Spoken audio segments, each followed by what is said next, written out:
আস-সামাদ এই নামটা আল্লাহ সুবহানাহু ওয়া তাআলা পবিত্র কোরআনে আর কোথাও ব্যবহার করেননি, শুধুমাত্র একটি জায়গাতেই ব্যবহার করেছেন। অথচ তিনি তার নাম গফুর, তার নাম রহমান, তার নাম রহিম। আল্লাহ সুবহানাহু ওয়া তাআলা তার নাম আজিজ, হাকিম। আল্লাহ সুবহানাহু ওয়া তাআলা তার নাম আলিম, সামি'। এগুলো পবিত্র কোরআনের বহু অগণিত অসংখ্য জায়গায় ব্যবহার করেছেন। কিন্তু আস-সামাদ এই নামটা আল্লাহ সুবহানাহু ওয়া তাআলা শুধুমাত্র একটি জায়গাতেই পবিত্র কোরআনে ব্যবহার করেছেন, আর দ্বিতীয় কোথাও ব্যবহার করেননি। তার কারণ হচ্ছে এই নামের ভারাত্ম, এই নামের ওজন, এই নামের ভয়ঙ্করতা, এই নামের ভয়াবহতা, এই নামের দাপট, এই নামের প্রতাপ, এই নামের প্রভাব এত বেশি যে আল্লাহ সুবহানাহু ওয়া তাআলা এই নামকে শুধু এক জায়গাতেই উল্লেখ করেছেন, সেটা হচ্ছে সূরা ইখলাস। দ্বিতীয়ত, এই নামে আল্লাহ সুবহানাহু ওয়া তাআলা যেই বর্ণগুলো ব্যবহার করেছেন, সাদ, মিম, দাল, এগুলো হচ্ছে আরবিতে সবচেয়ে শক্তিশালী, ওজনওয়ালা, উচ্চারণ করতে হয় এই রকম বর্ণমালা দিয়ে আল্লাহ সুবহানাহু ওয়া তাআলা তার এই নামটা সাজিয়েছেন।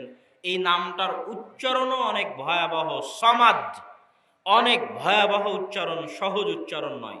মানুষের হৃদয়কে কাঁপিয়ে দিতে পারে যদি সত্যিকারভাবে এই নামকে উচ্চারণ করা যায়। শুধু উচ্চারণ মানুষের হৃদয় কাঁপিয়ে দিবে। আল্লাহ সুবহানাহু ওয়া তাআলা তার এই নাম যেই সূরায় ব্যবহার করেছেন এবং যেখানে ব্যবহার করেছেন সেটার পরিপ্রেক্ষিতে রাসূলুল্লাহ সাল্লাল্লাহু আলাইহি ওয়াসাল্লাম হাদিসে বলেছেন, আল ইসমুল আযম, আল্লাহ সুবহানাহু ওয়া তাআলার সবচেয়ে মহান নাম ইসমে আজম।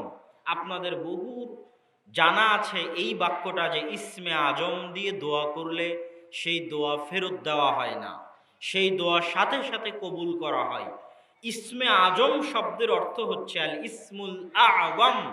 এই শব্দের অর্থ হচ্ছে মহান নাম, মহৎ নাম, বিশাল নাম।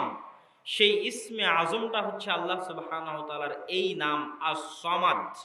তথা এই নামের ওসিলা দিয়ে যেখানে দোয়া চাওয়া হয়েছে, যেটা রাসূলুল্লাহ সাল্লাল্লাহু আলাইহি ওয়াসাল্লাম শিখিয়ে দিয়েছেন, আল্লাহুম্মা ইন্নী আসআলুকা বিআন্নী আশহাদু আন্নাকা আনতাল্লাহ লা ইলাহা ইল্লা আনতাল আহাদুস সামাদ লাম ইয়ালিদ ওয়া লাম ইউলাদ। এই যে এই দোয়ার মধ্যে ব্যবহার হলো আস-সামাদ, এটাই হচ্ছে ইসমে আজমের দোয়া।